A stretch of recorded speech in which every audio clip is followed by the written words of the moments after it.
দেশে চাহিদা ও লক্ষ্যমাত্রার বেশি চা উৎপাদন করে ১৭০ বছরের ইতিহাসে নতুন রেকর্ড করা হয়েছে, যা গেল বছরের চেয়ে ৯ লাখ কেজি বেশি।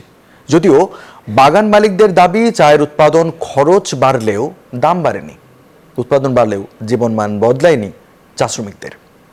শেখ সিরাজুল ইসলাম সিরাজের পাঠানো তথ্য ছবি নিয়ে ডেস্ক রিপোর্ট।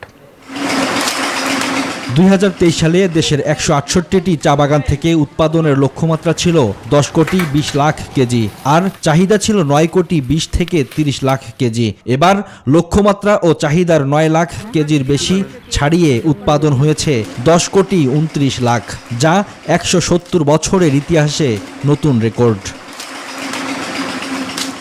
লক্ষ্যমাত্রার চেয়ে বেশি চা উৎপাদনে মুখে হাসি ফুটেছে বাগান মালিকদের, কিন্তু উৎপাদন খরচ বাড়লেও দাম না বাড়ায় কাটছে না চিন্তার রেশ। লোকসান এড়াতে বাজারে নিম্নমানের চা বিক্রি বন্ধের দাবি তাদের।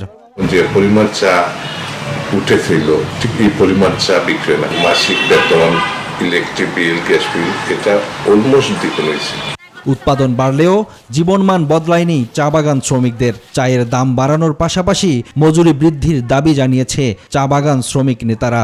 আমাদের যে পাওনা থাকে এটা আমাদেরকে দিতেই হবে, আমরা তো পাই না। বিনা আন্দোলনে দাবি কখনো আদায় হয় নাই। আমরা এত কষ্ট করি ধূপে জলে বৃষ্টিতে, কিন্তু আমাদের জন্য কিছুই নাই। কোম্পানিরা সবসময় বলে আমরা সবকিছু পাই, কিন্তু শ্রমিক কলোনি পরিদর্শন করলে বোঝা যাবে যে শ্রমিকরা কত কষ্টে আছে। বাসস্থান এবং ভূমি, এই ২-৪টা মৌলিক অধিকার যেগুলো রয়েছে, তাহলে আমরা মানুষের মতো বাঁচতে পারবো। সঠিক পরিকল্পনা, সরকারি বেসরকারি পৃষ্ঠপোষকতা এবং বাগান মালিক শ্রমিকদের প্রচেষ্টায় এমন সাফল্যের কথা জানিয়েছেন গবেষকরা।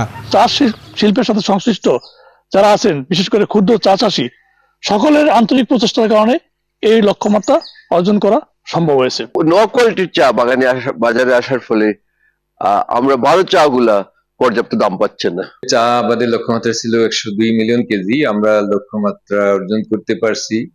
সবশেষ ২০২১ সালে চা উৎপাদন হয়েছিল ৯ কোটি ৬৫ লাখ ৬ হাজার কেজি। Desk report, news 24।